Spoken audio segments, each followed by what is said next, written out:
Hello everyone. सो आज हम start करेंगे ग्राफ ट्रेवर्सल से। ठीक है। तो इसके पहले अभी तक हमने क्या देखा था कि ग्राफ को रिप्रेजेंट कैसे करना है, कैसे रिप्रेजेंट करना होता है, एडजेसेंसी मैट्रिक्स और एडजेसेंसी लिस्ट। और भी कई तरीके हैं बट ये दो मोस्ट कॉमन है और इसको मैंने एक्सप्लेन भी किया था कि ये दो मोस्ट कॉमन क्यों है। तो इस वीडियो में हम देखेंगे कि ग्राफ ट्रेवर्सल क्या होता है। अब देखो, ग्राफ ट्रेवर्सल का मतलब क्या है कि जब तुम मान के चलो एरे है, ठीक है, तुम्हारे पास एक एरे है। तुम जब उस एरे को, तुम्हें कुछ भी ऑपरेशन करना है ना उस एरे में, उस एरे को मैनिपुलेट करना है, जो भी करना है, तुम क्या करोगे, उसको ट्रेवर्स करोगे, राइट। मतलब फॉर लूप के थ्रू ट्रेवर्स करोगे कि for i int i equal to zero, i less than n, मतलब जो भी एन साइज है, और आई प्लस प्लस, और उसके अंदर कोई भी ऑपरेशन करोगे और उससे तुम एक एक करके एलिमेंट को ट्रैक करोगे, है ना। तो ये तुम क्या कर रहे हो, एरे को ट्रेवर्स कर रहे हो। इसी तरह जो हमारे पास ग्राफ डेटा स्ट्रक्चर है, हमें वो ग्राफ में कुछ भी एल्गोरिदम्स लगाने से पहले हमें कुछ भी, अगर हमें इसे शॉर्टेस्ट पाथ निकालना है ना, हमें एक मेज ट्रेवर्स करना है, हमें जो भी ऑपरेशन करना है, उसके लिए हमें ग्राफ को ट्रेवर्स करना तो आना चाहिए, राइट। सबसे पहला स्टेप तो यही है कि भाई ग्राफ को कैसे ट्रेवर्स करें वो सीखना, क्योंकि उसके बिना तो तुम कुछ कर ही नहीं सकते, है ना। इसलिए सबसे पहले हम शुरू करेंगे ग्राफ ट्रेवर्सल से। इसमें मैं तुम्हें एक चीज़ बता दूं कि ये जो सीरीज़ है ना, इसमें हम दो डेटा स्ट्रक्चर को मेनली देखेंगे। वो क्या है, एक तो है ग्राफ और एक क्या है, ट्री। ठीक है। अब इन दोनों में थोड़ा डिफरेंस होता है ना। अब क्या है ना, ट्री भी एक टाइप का ग्राफ है ना। ट्री एक सब कैटेगरी है ग्राफ की। उसमें कुछ चीज़ें डिफरेंट होती हैं, जैसे कि इसमें एक तो पेरेंट से चाइल्ड रिलेशन होता है ना। पेरेंट से चाइल्ड का एक रिलेशन होता है। ग्राफ में ऐसा कुछ नहीं होता, ज़रूरी नहीं है। इसमें एक भी साइकिल्स नहीं होती हैं। ग्राफ ट्री में एक भी साइकिल नहीं हो सकती, है ना, तो वो ट्री नहीं कहलाएगा। अगर इसमें एक भी साइकिल हुई तो वो ट्री नहीं कहलाएगा। As simple as that. और ट्री ऑलवेज कनेक्टेड होते हैं, है ना, ऑलवेज कनेक्टेड। और क्या हो सकता है, हाँ, और इसमें एक रूट नोड होती है। उसमें एक रूट नोड होती है जहाँ से जो तुम्हारा ट्री है वो ओरिजिनेट होता है ना। ग्राफ में ये सब चीज़ें नहीं होती। ग्राफ में तुम ये सब चीज़ें कंडीशंस डाल दोगे तो वो एक ट्री बन जाएगा, ठीक है। और भी कंडीशंस है। और क्या है, एक और, एक सबसे इंपॉर्टेंट है exactly one path between any two nodes. इसका मतलब क्या हुआ कि देखो, जैसे कि ये ये ठीक है, ये एक ट्री है। अब ये ट्री कैसे है, ये सारी चीज़ें फॉलो कर रहे हैं, ठीक है। इसमें एक रूट नोड है ना, पेरेंट से चाइल्ड रिलेशनशिप है। जैसे कि देखो, ये इसका चाइल्ड है, ये इसका चाइल्ड है, ये इसका चाइल्ड है, ये इसका चाइल्ड है। ये सारे के सारे कनेक्टेड हैं। ये रूट नोड है, ये मैंने ऑलरेडी बता दिया है ना। Exactly one path between any two node, तुम कोई भी दो नोड पकड़ लो, ठीक है। ये और ये देखो, इसके बीच में एक ही पाथ है, ये ऐसे, है ना। अब अगर मैंने इन दोनों को कनेक्ट कर दिया तो इन दोनों के बीच में एक तो देखो ये साइकिल हो गई, है ना, एक तो ये साइकिल हो गई, तो ये एक्सेप्टेबल नहीं है। और यहाँ से यहाँ तक ये देखो दो पाथ हो जाएंगे, राइट। एक तो तुम ऐसे जा सकते हो या तो तुम ऐसे जा सकते हो, तो ये एक ग्राफ हो जाएगा, ये एक ट्री नहीं होगा, ठीक है।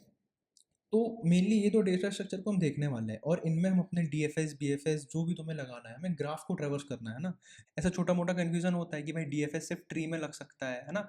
हो सकता है, ज़रूरी नहीं है, लेकिन अगर है तो उसको क्लियर कर लो कि भाई डी एफ एस ग्राफ में लगता है ना, डी एफ एस और बी एफ एस। और ट्री जो है वो एक टाइप का ग्राफ है। एज सिंपल एज दैट, है ना। अब यहाँ से हम अपना ग्राफ ट्रेवर्सल शुरू करेंगे। हम समझने का ट्राई करेंगे कि भाई डीएफएस और बीएफएस है क्या, वो एग्जिस्ट क्यों करते हैं, है ना। डीएफएस और बीएफएस ही क्यों एग्जिस्ट करते हैं, और भी तरीके क्यों नहीं एग्जिस्ट करते हैं, ये हम देखेंगे, क्योंकि ये देखना ज़्यादा ज़रूरी है। यहाँ पे हम इम्प्लीमेंटेशन नहीं करेंगे, यहाँ पे हम सिर्फ थ्योरेटिकली पढ़ेंगे। इसके बाद मैं डीएफएस पे जाऊँगा और इसके बाद मैं बीएफएस पे जाऊँगा, ठीक है। डीएफएस को हम डिटेल में देखेंगे और उसके बाद हम बीएफएस को डिटेल में देखेंगे, एक एक करके। ठीक है, तो चलो समझते हैं उसको। अब 2 मिनट के लिए ना डीएफएस और बीएफएस के नाम को दिमाग से हटा दो, एक सिनेरियो समझते हैं, है ना। एक सिनेरियो से समझते हैं। सबसे पहले क्या है ना, मेरे पास एक मेज़ है, ठीक है, मेज़ है, उसमें तुम खड़े हो स्टार्टिंग पॉइंट पे। और यहाँ पे अ, ऐसा मेज़ है, ठीक है, चलो ऐसा बना दिया मैंने और ये बना दिया, ठीक है। और ये एग्जिट पॉइंट है ना, एक ही एग्जिट पॉइंट है इसमें, है ना, और ये स्टार्टिंग पॉइंट है। अब मैंने तुमको बोला जाओ भाई एग्जिट पॉइंट में निकलो इसमें, इससे, है ना, अपने आप एक्सप्लोर करो। ठीक है, तुमने बोला तो तुमने क्या किया, एक रूल बनाया। तुमने एक रूल बनाया, बोला कि भाई जैसे मुझे दो रोड दिखेंगी, मतलब जहाँ से मैं स्टार्ट कर रहा हूँ, जैसे मैं कोई भी नोड पे आता हूँ, है ना, अभी सीधा चल रहा हूँ तो कोई दिक्कत नहीं डिसीजन लेने में। लेकिन जैसे ही मेरे सामने दो रोड्स होंगी तो मैं क्या करूँगा, अपने राइट में चला जाऊँगा, ठीक है, अपने राइट में चला जाऊँगा। अपने राइट मतलब जैसे इसका राइट तो ये है ना, तो तुम यहाँ पे चले गए, ठीक है। और तब तक चलता जाऊँगा जब तक मेरी रोड या तो ख़त्म नहीं हो जाती या फिर मुझे कोई नई 2 रोड ना दिख जाए, ठीक है? तुमने यहाँ से शुरू किया, तो यहाँ पे तो एक ब्लॉक है ना, यहाँ पे तो एक दीवार है, तो यहाँ से तुम एग्ज़िट नहीं कर सकते। तो तुम क्या करोगे? बैक ट्रैक करोगे, वापस आओगे, ठीक है? अब तुम्हारे सामने क्या हुआ? तुमने राइट तो एक्सप्लोर कर ली, अब तुम्हारे पास क्या ऑप्शन बचा? लेफ्ट को एक्सप्लोर करने का, है ना? और कुछ कर नहीं सकते, तो तुम यहाँ पे गए, फिर तुम यहाँ पे आए। अब तुम्हारे पास फिर 2 ऑप्शन है, या तो तुम यहाँ चले जाओ या यहाँ चले जाओ, है ना? तुमने क्या सोचा कि भाई मैंने रूल बनाया था कि 2 रोड आएँगी तो राइट में जाऊँगा, तो तुम राइट में गए। फिर तुमने यहाँ पे आए, यहाँ पे देखा तो यहाँ तो दीवार है, तुम वापस आ जाओगे। वापस आओगे यहाँ पे, तुम क्या करोगे ना, सॉर्ट ऑफ मार्क कर रहे हो जगह को, है ना? कि देखो, ये रोड मैंने एक्सप्लोर कर ली, जब मैं वापस आऊँगा, है ना? जिससे मैं वापस यहाँ ना जाऊँ, नहीं तो मैं यहीं घूमता रहूँगा। ठीक है, मैंने ये रोड एक्सप्लोर कर ली, अब यहाँ नहीं जाना है, क्योंकि ये रूल के हिसाब से मैं सबसे पहले इसमें गया, अब मैं जाऊँगा इसमें। इसमें जाने के बाद फिर यहाँ पे मेरे पास एक नोड आई, अब यहाँ पे तो कोई लेफ्ट है ही नहीं, है ना? मेरा लेफ्ट है ही नहीं, सिर्फ राइट ही रोड है ना? तो मान के चलो यहाँ पे एक नोड था और यहाँ पे दीवार थी पहले से, है ना? ये स्ट्रेट रोड नहीं है मान के चलो, है ना? यहाँ पे तुम जा भी नहीं सकते, तो तुम इसी डायरेक्शन में गए, तुम्हें यहाँ पे एग्जिट मिल गया। तो ये क्या किया तुमने? तुमने क्या किया, यहाँ पे डेप्थ फर्स्ट सर्च किया है, यहाँ पे तुमने डीएफएस लगाया है। डीएफएस कैसे? तुम डेप्थ में गए हो ना पूरे मेज की, इसलिए इसको बोलते हैं डेप्थ फर्स्ट सर्च। तुमने एक रोड पकड़ ली, ठीक है, तुमने एक रोड पकड़ ली और उसको तब तक एक्सप्लोर किया जब तक वो खत्म नहीं हो गई। फिर तुम वापस आओगे उसी स्टार्टिंग पोजीशन पे जहाँ से तुमने शुरू किया था और बची हुई अपॉर्चुनिटीज को एक्सप्लोर करोगे, है ना? बची हुई रोड्स को तुम क्या कर रहे हो, डीप में जा रहे हो, पूरा पूरा वापस आ रहे हो, फिर नेक्स्ट नोड को पकड़ के उसके डीप में जा रहे हो, फिर वापस आ रहे हो, फिर उसकी जो नेक्स्ट ऑप्शन बचा जो तुमने एक्सप्लोर नहीं किया उसके डीप में जा रहे हो, फिर वापस आ रहे हो, ऐसे करके तुम पूरा मेज एक्सप्लोर कर रहे हो। तो मेज एक्सप्लोरेशन के लिए ना ये डीएफएस बड़ी काम की चीज़ होती है, क्योंकि इससे तुम पूरी पॉसिबिलिटी एक्सप्लोर कर लेते हो। और तुम क्या है ना, जैसे कि तुमने यहाँ पे क्रॉस मारा एक, है ना, तुमको पता है कि दोबारा यहाँ पे नहीं जाना क्योंकि मैं एक बार जा चुका हूँ, इससे तुम कंफ्यूज भी नहीं होगे। तुम अगर मेज एक्सप्लोर करोगे, मैं तुम्हें काम दूंगा अगर मेज एक्सप्लोर करने का, तुम यही करोगे, राइट? तुमने एक अगर पाथ फॉलो कर लिया है तो तुम उसको मार्क कर दोगे, जिससे तुम अगर वापस उस पोजीशन में आओगे तो तुम दोबारा उसी रोड पे ना जाओ। ठीक है, तो एक तरीका हो गया ना ग्राफ ट्रेवर्सल का, क्या हो गया? D F S. अब देखो ये क्या है ना, ये एक बाइनरी ट्री है, ठीक है? डीएफएस बाइनरी ट्री में भी लग जाता है, नॉर्मल ग्राफ में भी लग सकता है, किसी भी ग्राफ में लग सकता है। लेकिन जो डीएफएस ट्रेवर्सल है ना बाइनरी ट्री में, वो कई टाइप का होता है। अब इसमें टाइप्स क्यों हो गए? टाइप का मतलब देखो क्या होता है, एक इन ऑर्डर होता है, ये तो सुना ही होगा, है ना? इन ऑर्डर हो गया, अगर नहीं सुना तो अभी सुन लो, जनरली बहुत फेमस चीज़ है, इंटरव्यू में बहुत पूछा जाता है। इन ऑर्डर, प्री ऑर्डर और पोस्ट ऑर्डर, ये 3 टाइप का होता है ना? डीएफएस में जो बाइनरी ट्री का ट्रेवर्सल होता है। अब ऐसा क्या हो गया इसमें कि भाई ये अलग से टाइप क्यों आ गए? देखो जब मैंने तुमको रूल बताया कि 2 रोड आ गई तो तुम राइट में लो, तुमने बोला कि भाई मैं राइट ही क्यों लूँ, मैं पहले लेफ्ट क्यों नहीं ले सकता? मैंने बोला कोई प्रॉब्लम नहीं, मुझे कोई प्रॉब्लम नहीं है भाई, ये तो मेरा रूल था कि मुझे राइट लेना है, पहले तुम बोलो लेफ्ट ले लो। तो तुम जब ये चीज़ें रूल बनाने लग जाओगे ना, तो ये 3 तरीके से ही रूल बनते हैं, in order, pre order, post order. DFS में बाइनरी ट्री को, है ना, बाइनरी ट्री को ट्रेवर्स करने के लिए 3 तरीके बनते हैं, in order, pre order, post order. ये जो रूल बताया था मैंने कि भाई ऐसे ही नहीं बना दिया ना किसी ने कि इन ऑर्डर बना दिया, प्री ऑर्डर बना दिया और पोस्ट ऑर्डर बना दिया, चलो ठीक है मज़े के लिए। यही 3 तरीके हैं, यही 3 रूल हैं, है ना? 50 रूल तो तुम बना नहीं सकते, तुम्हारे पास ऑप्शन ही 2 हैं।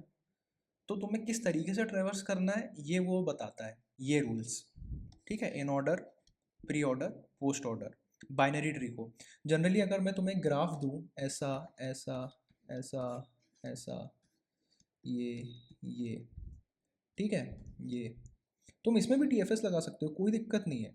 तुम क्या करोगे कि इस नोड को पकड़ोगे, इस पे एक्सप्लोर करोगे, वापस आओगे, है ना? इस पे एक्सप्लोर करोगे, वापस आओगे, इस पे एक्सप्लोर करोगे, देखो यहाँ से एक नई रोड निकली, ठीक है, इस पे एक्सप्लोर करोगे, ठीक है, यहाँ से 2 निकली, ठीक है, फिर तुमने सबसे पहली रोड को चूज़ किया, ठीक है, यहाँ पे तुमने रूल बनाया, जनरली जो हम बैक ट्रैकिंग में कर रहे थे, राइट? बैक ट्रैकिंग की वीडियो याद है ना, उसमें क्या कर रहे थे कि हर एक नोड को अपॉर्चुनिटी दे रहे थे एक्सप्लोर करने के लिए।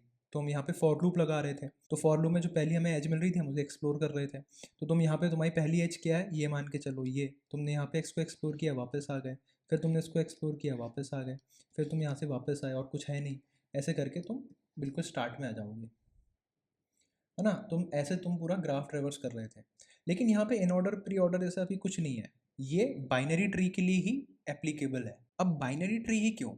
देखो भाई, बाइनरी ट्री ना कंप्यूटर साइंस में बहुत ही इंपॉर्टेंट है। बाइनरी ट्रीज कंप्यूटर साइंस में बहुत ही इंपॉर्टेंट है। एक तो ये डेटाबेस में यूज़ होता है, डेटाबेसेस में यूज़ होता है बाइनरी सर्च ट्री, है ना, इंडेक्सिंग के लिए। और एक होता है हफमैन कोडिंग। हफमैन कोडिंग में भी ना बाइनरी ट्रीज का यूज़ होता है। और तुमने सुना होगा मशीन लर्निंग में डिसीजन ट्री, अगर तुम मशीन लर्निंग में तुम्हें थोड़ा बहुत आइडिया है तो डिसीजन ट्री यूज़ होता है। तो बाइनरी ट्री है ना, बहुत उसका बहुत ब्रॉड एप्लीकेशन है, इसलिए हमने उसके ट्रेवर्सल को इतना डिटेल में पढ़ा है, क्योंकि ये बहुत ज़रूरी है। बाइनरी ट्री का एप्लीकेशन बहुत जगह पर है, ठीक है। लेकिन ये जो in order, pre order, post order, ये सिर्फ बाइनरी ट्रीज के लिए ही है ना। डीएफएस तुम ओवरऑल ग्राफ्स में लगा सकते हो, ये चीज़ दिमाग में रख लो। ये कन्फ्यूजन बिल्कुल भी मत रखना कि डीएफएस सिर्फ बाइनरी ट्रीज के लिए लगेगा, डीएफएस ग्राफ्स में लगता है, ठीक है। और बाइनरी ट्री एक सब कैटेगरी है ना ग्राफ की। बाइनरी ट्री भी एक ग्राफ ही होता है, तो उसमें भी तुम डीएफएस लगा सकते हो। उसमें जो डीएफएस लगाने के तरीके हैं उनको हम अलग अलग तरीके से डिफाइन करते हैं, in order, pre order, post order, है ना। ये जो रूल मैंने बताया, ठीक है। तो आई होप समझ में आया होगा कि डीएफएस क्या है। अब हम देखेंगे कि बीएफएस क्या होता है। फिर से बीएफएस का नाम 2 मिनट के लिए भूल जाओ, एक और सिनेरियो देखेंगे, उससे हम समझने का ट्राई करेंगे कि वो होता क्या है, ठीक है। ठीक है, तो चलो ये सिनेरियो देखते हैं। अब ये सिनेरियो में पता, ठीक है, ये एक ग्राफ है। अब ये ग्राफ नहीं है, ये मान के चलो एक क्राउडेड जगह है, ठीक है। यहाँ पे सारे तुम्हारे दोस्त हैं और ये एक तुम्हारा दोस्त है जिसे तुम्हें ढूंढना है, ठीक है। इसको तुम्हें ढूंढना है जल्दी से जल्दी।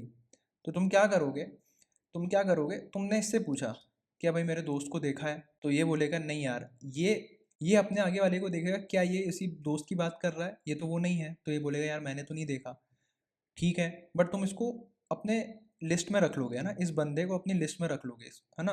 ठीक है, उसके बाद तुम गए यहाँ पे, तुमने इससे पूछा क्या तुमने मेरे दोस्त को देखा है, ये बोलेगा नहीं यार मैंने तो नहीं देखा, क्योंकि इसने जस्ट अपने आगे वाले को देखा, ये वो बंदा तो है नहीं।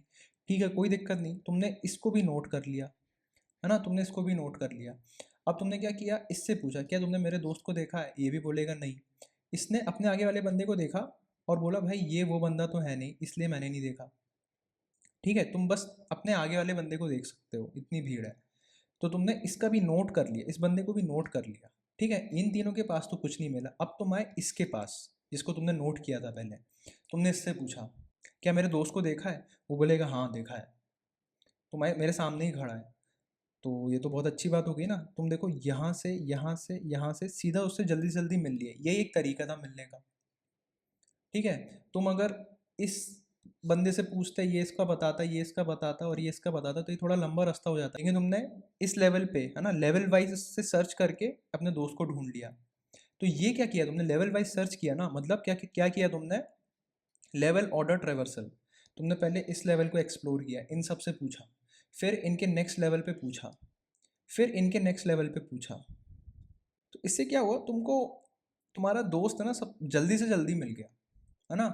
तो ये क्या किया तुमने, बीएफएस किया है ना, ये क्या किया है तुमने, बीएफएस किया है। तुमने क्या किया, ब्रेथ फर्स्ट सर्च, तुमने लेवल वाइज सर्च किया ना, इसको तुम लेवल ऑर्डर ट्रेवर्सल भी बोल सकते हो, ब्रेथ फर्स्ट सर्च भी बोल सकते हो। तुमने ब्रेथ वाइज सर्च किया है।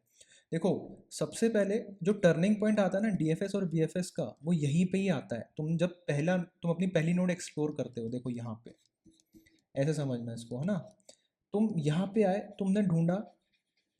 अब तुम्हें बस दो ऑप्शंस हैं, या तो तुम आगे चले जाओ, या तो तुम वापस पीछे आके अब इसी लेवल की नोड को एक्सप्लोर करो। ये एक टर्निंग पॉइंट होता है, ये एल्गोरिदम का टर्निंग पॉइंट होता है, सॉरी एल्गोरिदम नहीं, ये ट्रेवर्सल का टर्निंग पॉइंट होता है। तुम इस नोड पे हो, जो पहली एक्सप्लोरिंग नोड है तुम्हारी, तुम अगर आगे जाओगे, उससे डीप में जाओगे, तो वहाँ से तुम डीएफएस बन जाओगे। लेकिन तुम अपनी ही लेवल की नोड को एक्सप्लोर करने लगोगे तो तुम बीएफएस बन जाओगे। ये टर्निंग पॉइंट होता है, ये बहुत इंपॉर्टेंट चीज़ है, ये तुम्हें कोड में भी दिखेगी, है ना। बट अभी मैं नहीं समझा रहा हूँ, क्योंकि मैं कोड की बात नहीं कर रहा हूँ, मैं बस यहाँ पे तुम्हें समझा रहा हूँ कि बीएफएस क्या होता है, तो उसको ध्यान से सुनना है ना। अब ये क्या किया तुमने, ये एक लेवल था, ये एक और लेवल था, ये एक लेवल था, और ये एक नया लेवल था। तो ये लेवल क्या था, ये लेवल 1 था, ये लेवल 2 था, ये लेवल 3 था, और ये लेवल 4 था। ये लेवल 4 तुम्हें लग नहीं रहा होगा, तुमको भी लग रहा होगा कि यार ये दोनों तो सेम लेवल पे हैं। ये तो मैंने ड्रॉ कर दिया, अगर मैं इसको नीचे ड्रॉ कर दूँ तब तब तुमको लगेगा कि अरे हाँ ये तो नया ही लेवल है। क्यों, क्योंकि देखो तुमने एक नोड को क्रॉस तो करना ही पड़ रहा है ना। लेवल 2 से तुम अगर नेक्स्ट नोड पे आ रहे हो तो वो एक नया लेवल ऑलरेडी हो चुका है।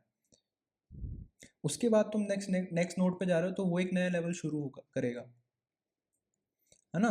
देखो ये और ये लेवल 4 है, यहाँ से लेवल 4 है, ये लेवल 3 में नहीं आएगा। इसलिए हमें अपना फ्रेंड जल्दी से जल्दी मिलेगा क्योंकि हमने लेवल ऑर्डर ट्रेवर्सल किया है। यहाँ पे समरी क्या है कि देखो, अगर तुम्हें एक्सप्लोरेशन करना है, मोटी मोटी बात बता रहा हूँ मैं, अगर तुम्हें एक्सप्लोरेशन करना है तो तुम यू विल चूज डीएफएस। अगर तुम्हें शॉर्टेस्ट पाथ निकालना है, देखो तुम डीएफएस से भी निकाल सकते हो, कोई दिक्कत नहीं है ना। तुम यहाँ पे बीएफएस चूज करोगे, लेकिन डीएफएस में क्या होता है ना, तुम एक नोड को बार बार रिविजिट करते हो। तुम क्या कर रहे हो भाई, डीएफएस में तुम इसको गए, ठीक है, फिर यहाँ गए, यहाँ कुछ नहीं मिला, वापस आए, फिर वापस आए, फिर यहाँ गए, फिर इसमें डिसाइड किया कि तुम कहाँ जाओगे, फिर तुम यहाँ पे आए, फिर तुम वापस आए। भाई इस नोड पे 2 बार नहीं आए तुम, इस नोड पे भी 2 बार आए, भाई तुम यही करते रहोगे क्या? तुम तो ऐसे, तुम्हें ढूंढने में सदियों लग जाएंगी। तो ये शॉर्टेस्ट पाथ ढूंढने के लिए मैं नहीं बोलूँगा इसको, लेकिन अगर तुम्हें पूरा ग्राफ एक्सप्लोर करना है ना, तुम्हें मेज को एक्सप्लोर करना है, तो उस समय तुम डेप्थ फर्स्ट सर्च लगाओगे, है ना। इसमें काफ़ी डिफरेंसेस होते हैं डीएफएस में। देखो कि जैसे कि डीएफएस क्या होता है ना, मेमोरी एफिशिएंट होता है, बीएफएस उतना मेमोरी एफिशिएंट नहीं होता। क्यों? देखो तुम मेमोरी एफिशिएंट कैसे नहीं, जब मैंने तुमको बोला कि इसका नोट रखो, इसका नोट रखो, इसका नोट रखो, भाई किस किस का नोट रखोगे? याद ही करते रह जाओगे तुम तो ऐसे। अगर ग्राफ बहुत बड़ा हुआ, तुम बहुत बड़ा डेटा स्ट्रक्चर दिमाग में नहीं रख के बैठोगे कि इससे भी पूछना है, इससे भी पूछना है, इससे भी पूछना है। तो बीएफएस उतना मेमोरी एफिशिएंट नहीं होता है, डीएफएस काफ़ी मेमोरी एफिशिएंट होता है ना। एक फाइनल एग्जांपल मैं बताऊंगा, क्योंकि ये बहुत ही रियल लाइफ एग्जांपल से जुड़ी हुई टॉपिक है, क्योंकि ये बहुत ही रियल लाइफ एग्जांपल से जुड़े हुए टॉपिक है। और इस एग्जांपल से तुम्हें डीएफएस और बीएफएस में कभी कंफ्यूजन नहीं होने वाला है। इसको अच्छे से सुन लो, है ना। तो मान के चलो तुम एक एग्ज़ाम की प्रिपरेशन कर रहे हो, ठीक है, एग्ज़ाम की प्रिपरेशन कर रहे हो, मान के चलो जेई की तैयारी कर रहे हो, ठीक है।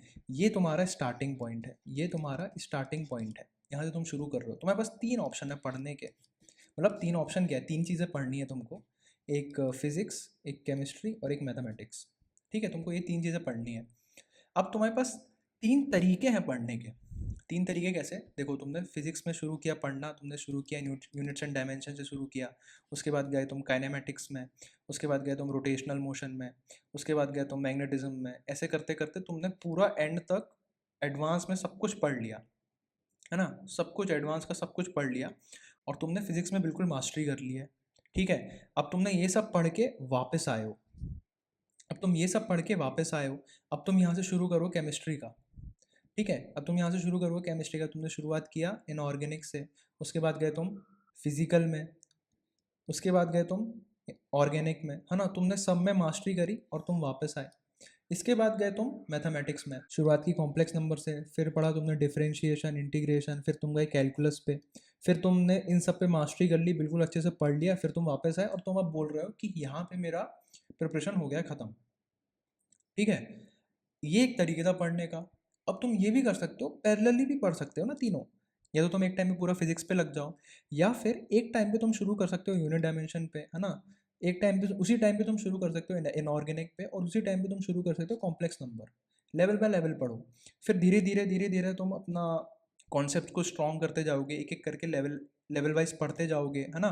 फिर उसके बाद तुम काइनेमेटिक्स पे आओगे, फिर तुम फिजिकल पे आओगे, है ना, केमिस्ट्री के फिजिकल पे आओगे, फिर तुम डिफरेंशिएशन इंटीग्रेशन में पढ़ोगे, है ना। ऐसे करते करते तुम अपना स्किल सेट बढ़ा रहे हो।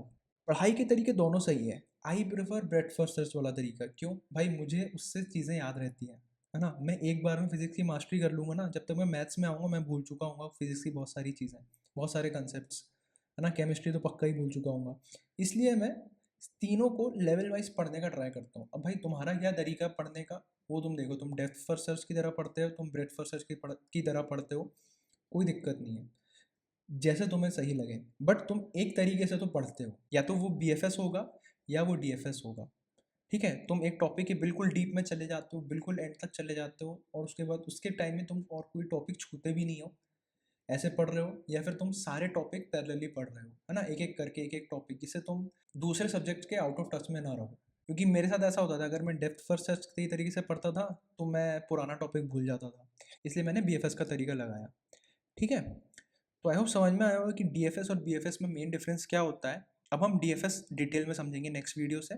उसमें जो in order, pre order, post order traversal है, जितने भी रिकर्सिव आइटरेटिव तरीके हैं, मैं बहुत डिटेल में बहुत अच्छे से समझाने वाला हूँ। और मैं उसको ऐसे समझाऊंगा कि तुम्हें इसके अलावा और कुछ देखने की ज़रूरत नहीं पड़ेगी, है ना। वो इंटरव्यू में बहुत पूछा जाता है और लोग उसमें बहुत ज़्यादा हिचकिचाते हैं, क्योंकि आइटरेटिव थोड़ा डिफिकल्ट है, है ना, रिकर्सिव ईजी है, और इंटरव्यूअर बोल देता है कि भाई इसको एडिटिव तरीके से प्री ऑर्डर इम्प्लीमेंट करो, है ना। तो मैं तुम्हें बहुत अच्छे से समझा दूंगा, इसका एक टेम्पलेट कोड है वो भी दे दूंगा, है ना, and that template will be very helpful for you.